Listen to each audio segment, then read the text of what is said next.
Hey, what's up all of you beautiful subscribers? Welcome back to the Chapple Show. So we're going to talk about some top stock market myths today. We're also going to talk about some business news and stock market news, stock market winners and losers, as we always do. But the very first thing I want to talk about are these top stock market myths. So I went on to this article here. I clicked on this article here, and I'll leave a link down in the description below. It's called "Think It Can't Go to Zero? Well, Think Again." And it pretty much talks about some top stock market myths out there. Now, some of these, they nitpick a lot of data. I just want to preface this. They nitpick a lot of data here, and I'll give you guys my opinion, and take this all with a grain of salt. Take my opinion with a grain of salt.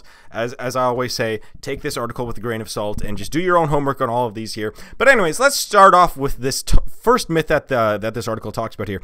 So if something is oversold or at support, then it has to go back up. So what does oversold mean?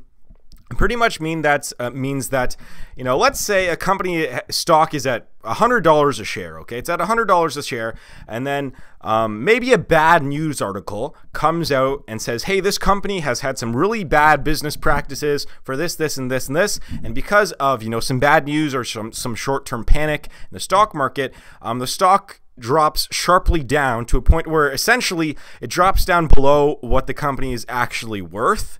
And so that's what oversold really means here. I also want to talk about something else after that. And so what this saying says is just because something is oversold, that doesn't mean that the stock is going to rebound. All right, so they give this example here about Valiant Pharma VRX, and it pretty much shows here how, well, I guess we can take a look here at a better example here.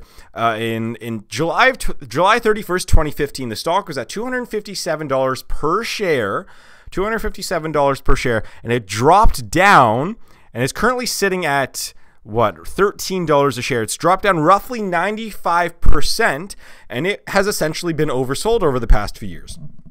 Guess what? It hasn't rebounded. All right, so that's the example that they like to use. They're nitpicking data here, but it's true. I mean, just because something is being sold a lot doesn't mean it's going to rebound. Just because the price of something drops off a lot doesn't mean that it's going to rebound. I mean, that's true. But saying that, there's also some other examples here, like Home Capital. I mean, oh, actually, you know what?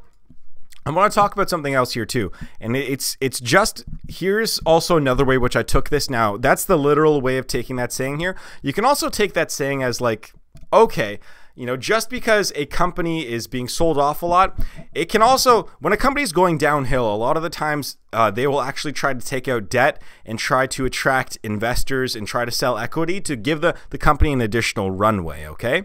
And so a good example of this is actually like Home Capital, okay? So remember I talked about this stock about 4 or 5 months ago. So this was a lending company or a mortgage company. They specialize in essentially subprime mortgages here. But pretty much what happened is that this company was going bankrupt, okay? This company was going bankrupt. They were, before all this happened, they were sitting at about $31 a share at their peak. And then eventually, in April of 2017, it went down to $8 a share. Actually went down to $5 a share. All right, but then if you were listening to the show around that time in May, you guys know what happened. Warren Buffett came along in Berkshire Hathaway and said, you know what, we really believe in this company. We are going to give you whatever, $2 billion line of credit or loan, or I forget what it was, investment in the company. And everyone was going like, okay, so this company's going to be able to survive, and this company's going to do well because Warren Buffett is backing it. Well, that's not true. Just because you get an investment from a big company or well-known company, it doesn't mean that you're going to succeed. I mean, to this day, the stock is currently at $13.57 a share. It's still less than half of what it was in January. All right, but what this does do is when that does happen, when an investor comes along and says, hey, I'll give you some money to help the company survive for a little bit, that's what it does. It doesn't mean that the company's going to rebound and avoid bankruptcy. It just means that you get an additional couple years of runway. And so that's what that means. Anyways, we're going to move on to the next stock market myth here, actually, which is if something is overbought, it can't go higher. And so they have the best example here was actually the .com bubble, essentially. So they talk about here, I don't know if you guys can see here, pretty much they were saying how the stock market was very overbought in November of 1999, and yet the bubble kept going up. It kept going up and up and up and up and up, all the way up to, I guess, to the when the bubble bursted, right? All right, so that's a good example. Another good example is actually Amazon. I mean, Amazon's been overbought for 3 years now, but the stock keeps going up. I mean, it hasn't gone up actually in the past 2 months. It's actually gone down about 5 to 10% in the past couple of months. But again, just because something is overbought doesn't mean that it can't go higher. All right, so this is the exact opposite. I mean, oversold versus overbought here. So just because something is overvalued, essentially, and overbought doesn't mean that it won't keep going up. So again, the best example is every tech stock out there. I mean, every tech stock out there right now is overbought, is overvalued, but they keep going up. They keep going up for some reason. So again, that's another myth here.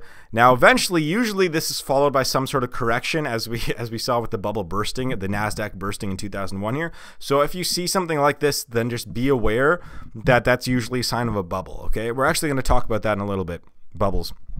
The next myth here is that your stock can't go to zero. Your stock cannot go to zero, and especially if it's a big stock out there that has a market cap of tens of billions of dollars and is a giant company, the stock can't go to zero. And I will say that usually they do not go to zero, but there are those cases where whenever there's a recession, there's always one or two giant companies that go down along with hundreds of other smaller companies. All right, so the example they give here is the Lehman Brothers. Okay, so Lehman Brothers share price was roughly $22 a share in 2007. We all know what happened. The recession hit. They went bankrupt. The stock went to close to zero, and then they eventually went to zero. And they are no longer a company. So your stock can't go to zero. And also, one thing I would like to mention, I think that there was some statistic out there where it's like 95% of all stocks that existed 60 years ago or 70 years ago or 80 years ago, I mean, they're all gone. They're not even on the market anymore. They all either went bankrupt or bought out by a private company of some sort. So I mean, I guess if you're bought up by a private company, it doesn't go to zero. But what I'm trying to say here is that companies usually don't last more than a few decades for the most part here. So your stock can go to zero. Although we're in a new age now where like companies can kind of branch out a lot easier. So we're seeing Amazon, like, 100 years ago, a company like Amazon, they would specialize in one thing and do that one thing really well. Do Ford, you make cars, right? Ford, you only make cars. That's all you do. 100 years ago, what GE, all you do is, just make electricity. But these days we have companies that can transition and pivot really fast. We have Amazon. They were a bookstore, right? And then online bookstore, and then they started selling DVDs, and they were a big DVD and CD seller, right? And then they're like, let's just sell everything. You know what? Let's build an Amazon Echo. Let's make drones. All right, let's start making drones. Let's become a grocery company. And so see what I mean here? So we're in a different age where it might be possible for a lot of companies these days to actually last in perpetuity and not just go to zero in the next 50 years when some other young competitor comes up and sweeps up your market share. So we're going to see if that's true or not. But what I'm trying to say here is that your stock can go to zero, especially if it's a risky investment, especially like penny stocks. Penny stocks, they go to zero all the time. But yeah, even your big companies can go to zero too. I mean, I just want to take a look at BlackBerry stock actually. I mean, BlackBerry stock here actually. One of my mentors bought BlackBerry stock in like 2007. Was it 2007? Yes, 2007. He bought it when it was like at $150 a share, somewhere around here. And it went up to $241 a share, and then it's just downhill ever since. It's at $11 a share right now. And you know what? It's just really sad because BlackBerry, I mean, I'm probably going to move my headquarters to Waterloo if my tech company goes really well here. Probably going to move it from Oakville to Waterloo. And it's just, when you walk down Waterloo, especially, when I was in university, even like 2011, 2012, 2013, 2014, I mean, they have literally like a square kilometer, if not more than a square kilometer, probably more than a square kilometer, a couple square kilometers of just BlackBerry buildings. And that these days they're probably sold off to some other company. It's just really sad to see BlackBerry. It's really, but you know what? Here, look at this. Look, they got hit hard by the tech bubble several times and they rebounded here. Maybe they can rebound. Now, it's been 5 years though. I don't know. We'll see what happens. Let's see if they can come up with a better idea. and compete. Anyways, let's move on to the next stock market myth here. Let's move on to housing prices can only go up here. Obviously, that's false. I mean, housing prices, it depends on where you live. If you live in an in-demand area like New York or LA or Toronto or Vancouver, you can bet that in the long run, over the course of decades, your housing price is probably going to go up pretty substantially, because that's where people want to live. They want to move to cities for some reason. I don't. And so if you live in those places, odds are your housing prices are going to go up. Lots of places. I mean, think about why housing prices would go down. I mean, recession, obviously. We saw in 2008, obviously, a big real estate collapse. Maybe, you know, if you know, there's a lot of towns out there and cities out there that are reliant on a few giant companies for their entire employment of the city. And so if one of those companies goes under, or maybe there's some environmental disaster that happens, a lot of the times real estate prices go way, way down, because no one wants to live there because there's no jobs there anymore.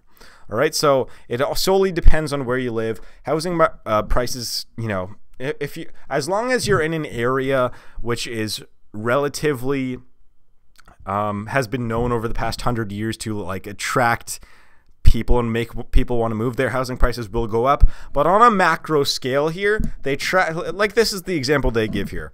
Housing prices only go up, and they give the S&P Case-Shiller National Home Price Index here. So it's just a housing index here, and it just shows, you know, simply what happens to housing prices. They go down when there's a bubble. So that's very much nitpicking data. Housing prices can go down and they can go up. The housing prices are very cyclical too. They're kind of like a commodity for the most part here, but they're cyclical, but on a macro scale, they tend to go up over decades. All right, they're cyclical, but go up over decades very slowly. So that's my opinion on that. On real estate, they had a very specific, they only gave data from 2008 to 2012 here, or 2006 to 2012. So of course they would pick that date, right? And not over the past 100 years. So they nitpicked that data there. Let's move on here to value is a good reason to short something.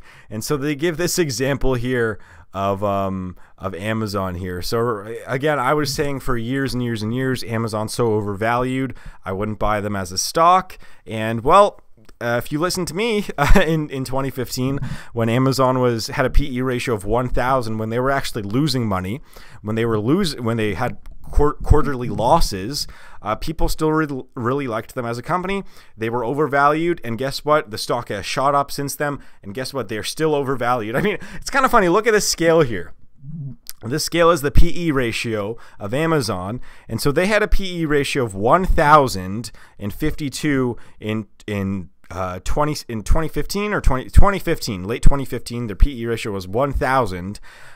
Today it's at about, I think today it's at about 100 something, right? It's at about 120-ish today, and that's still very high. I like companies that have a PE ratio less than 30, preferably less than 25. And I mean, it's funny that they use this chart here because it makes the 100 PE ratio look really small. But 100 is massive, and 1,000 is just astronomical. 1,000 shouldn't even it shouldn't even be a thing, to be honest. Anyways, we're going to move on to the next myth, which is you can call a bubble or a top without the benefit of hindsight here, and this is obviously false. I mean, all you have to see is, you know, a bubble forms right when you see a spike like this, and you know, we're seeing a spike like that today. I don't know if we're in a bubble. I think that we are. This is obviously a myth that is false. You can see a bubble coming if you just pay attention and if you know what's going on, especially on the inside. Are we in a bubble today? I mean, I don't really know. I do think that I'm a little bit nervous, as I've been saying. I think that by the end of next year, we should see some sort of recession or drawback or of the stock market and of the economy as a whole here. But you know, you can see a bubble coming, especially like when you saw in 2001. When you saw a bunch of giant, you know, spikes in PE ratios in 2001 of the tech bubble, or 2000. So anyways, here we're going to move on to the next one here, which is value investing is easy And again, this is where they nitpick examples too. So value investing, it isn't easy, right? That's the truth. And so they got a good myth here. But they nitpicked data from Berkshire Hathaway from 1998 to 2001. All right? So they nitpicked that and said Berkshire Hathaway had a minus 50% return on investment over those couple years. And they took a look at how the Nasdaq did, and the Nasdaq was way up because of the tech bubble. And so let's take a look at Berkshire Hathaway over the course of 70 years or however long they've been around. So here's how they nitpicked the data here. This is what I don't like about articles sometimes. Okay, they nitpicked this from 1998. Berkshire Hathaway's share value was at $80,900 per share. Yes, that's their actual share value at the time. And then they nitpicked the data all the way to about 2000, March of 2000, okay? And that showed a dip of minus 48.95%. But guess what? You open up the chart just a little bit more, and guess what? Since that same day, since 1998, their shares are up 235%. 235%. And so this is nitpicking data. Now, saying that value investing is not easy, okay? I just don't like the chart that they used. I agree with their myth, but I just don't like the chart because they're like literally they've nitpicked like one of the 2 or 3 times in the history of Berkshire Hathaway that they had a bad span of 2 years. They also had a bad span from 2008, just like everyone else did, but they rebounded. All right? So just pick better data, people, next time. Value investing is not easy. It is not easy, but again, just use a better chart next time. All right, so the next one is, I think that this is the last one. The last one I want to talk about here is following pundits and gurus is an effective investment strategy. And clearly this is not true. Even if you were to have listened to me in January of, or even let's go back a little bit further, of November of 2016, you would have probably lost out on a lot of gains. And, that's just kind of the way it is. Don't listen to gurus. But here's the deal is that I always say, just don't listen to anyone. You don't even have to listen to me if you don't want to, right?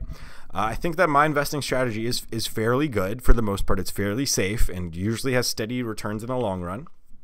But, I always say just like, never fall for those hot stocks or those hot picks, and don't listen. I mean, Jim Cramer was saying the market was awesome in like 2006, right? 2007 before the market collapsed. And I mean, just don't listen to people like me. I mean, I could be wrong. I could be wrong about the economy, going through a recession by the end of next year.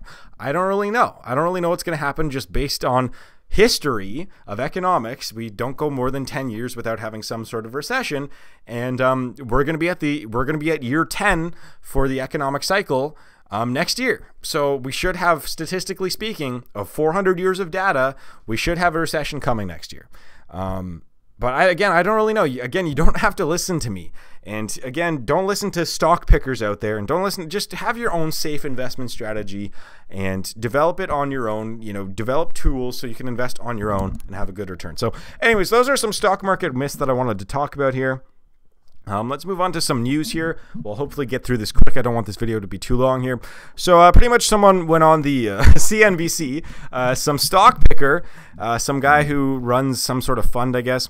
He expects a 5% pullback to happen within a few weeks of the stock market here. He also says that... All right, so pretty much he said here, this is why I saved it at this thumbnail. He pretty much said here, you should start buying tech and healthcare and don't buy energy, materials, industrials, and financials. So why did he say that? He is saying that because, well, right now tech has been doing well this year, and so is healthcare. And guess what hasn't done well this year? Energy, materials, industrials, and financials. And I would say the opposite.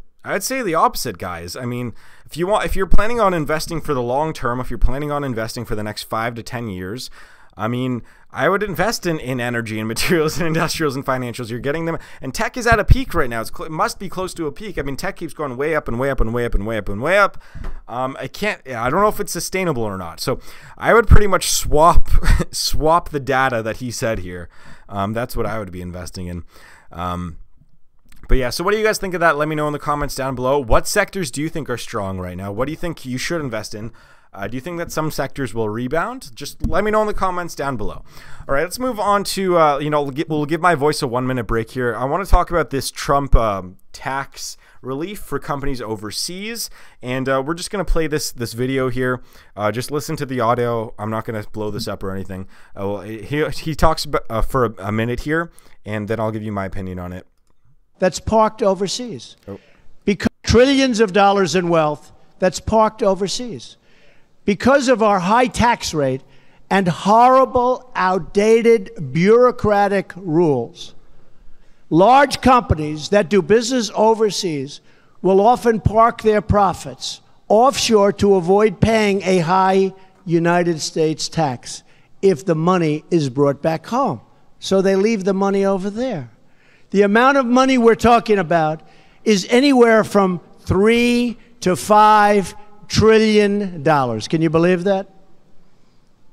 By making it less punitive for companies to bring back this money, and by making the process far less bureaucratic and difficult, we can return trillions and trillions of dollars to our economy and spur billions of dollars in new investments in our struggling communities and throughout our nation. It's time to invest in our country, to rebuild our communities, and to hire our great American workers. All right, so that's where this clip goes on for another couple minutes here. But that's all I really wanted to air here. So it also gave my voice a break because I kind of knew that I'd be talking for a while before I even got to the news. So pretty much what he's talking about here is all these corporate this corporate money that's overseas. He says that $3 to $5 trillion in American corporate money is probably overseas somewhere. I thought that the number was a little bit lower. I thought it was probably around $2 trillion. I've talked about this before. And so pretty much what's my opinion on this? What do I think should happen here? So pretty much what he's talking about is give these big corporations a one-time tax cut to bring the money back over here. So the reason why companies park the money overseas is because of the high corporate tax rate in the United States. I think it's at 35 to 40%, somewhere around there. And so companies don't like paying that. And obviously if a company is international, multinational, they can park their money wherever the hell they want. And so a lot of companies, instead of having it parked in the United States, they'll park their money in the place like, I think even, you know what, I think who has low corporate tax rates? I think it's like Sweden and Denmark. I think that they have corporate tax rates of like 15%. So they park in places like that, in Switzerland and wherever, tax havens. And so what he's saying here is, you know what, we'll give them a one-time tax break here. Let's bring it down from 35%. If they want to bring the money back, we'll tax them at a rate of 6%, 10%, 5%, whatever the number is. And the government will collect, you know, billions of dollars from that in tax money, and the corporations get to use that money to, you know, either, you know, hire more workers, you know, pay down debt, whatever they want to do with it. Okay, that's the reasoning behind this. Now, this article goes on to say here actually about how this happened in 2004. George Bush did the same thing.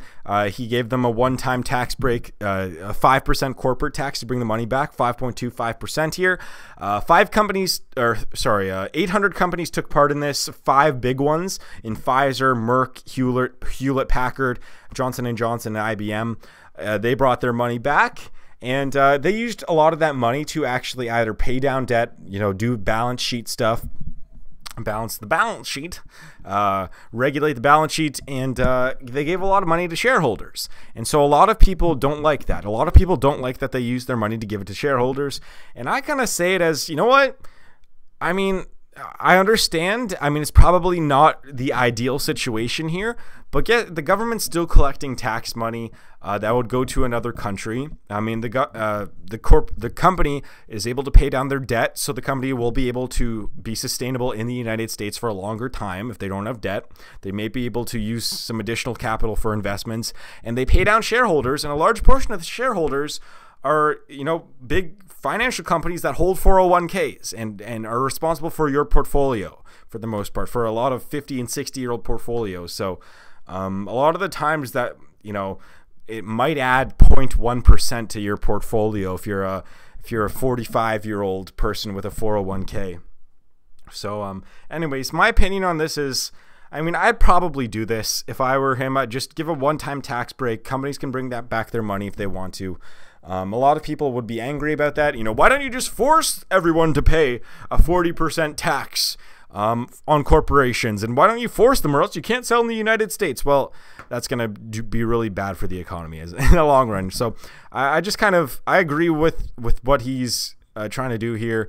Bring some money back, collect some tax money, collect a few $1 billion. And by the way, that few $1 billion, I mean, think about this. I think that 10 billion or something goes to education every year in the United States on a federal level. I mean, like, if you collect 10 billion in taxes from this one time, I mean, that pays for the entire federal education for 1 year. So there's some perspective for you guys. So think about it from that perspective. What that tax money could actually go towards is it could do a substantial amount for public programs if they were to do that. Now, Trump doesn't like public programs as a whole, so take with that what you will. We're gonna move on to the next topic actually here. Let's move on to Wells Fargo. I had to touch on this. My voice is getting tired.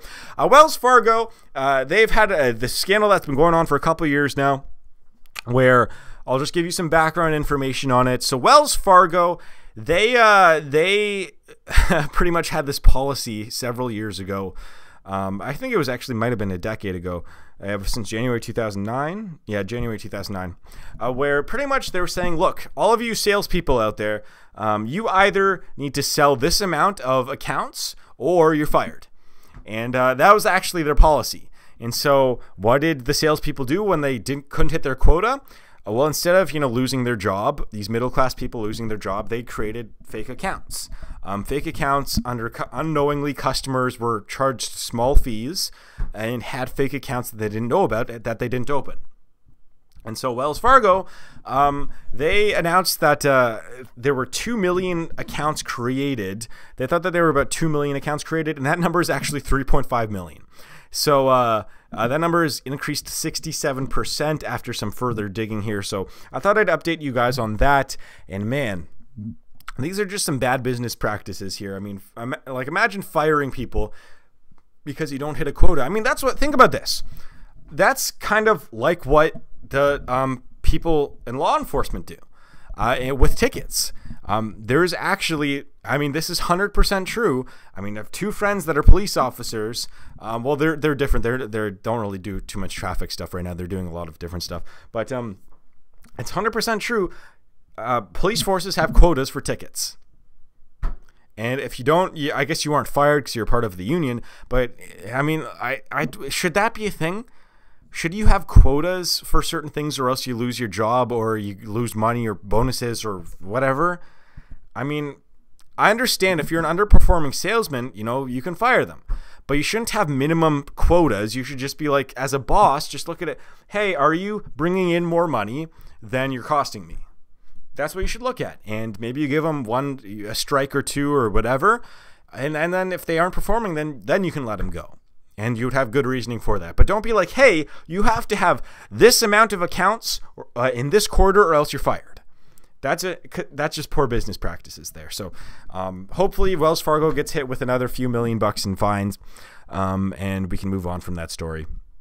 Let's talk about Lyft. Just a quick thing to touch on here. So Lyft is opening in 32 more states. A lot of these have a lot of rural areas. They're going to try and cover a lot of rural areas that aren't covered by Uber. And so this is why they're going to try and take market share away from Uber by going to, non-super populated dense cities like New York or LA. They're going to go to like whatever, Missouri. They're going to go to, I don't even know, places in Alabama. I don't even know. What are some lesser populated areas dense in terms of density in the United States? Whatever, Missouri. I don't know if Alabama's one. I don't know.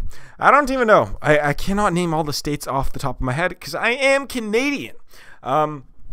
So what do I think of this? I think it's a good idea if it works, obviously, because you're getting into a market that Uber hasn't gotten into, and I mean, you're getting more market share if you open up, if you get that part of the market. So Uber says that this is probably unlikely to work, and Lyft says nope, it's going to work. So we're going to move on to the next topic here. Let's see. We talked about Wells Fargo.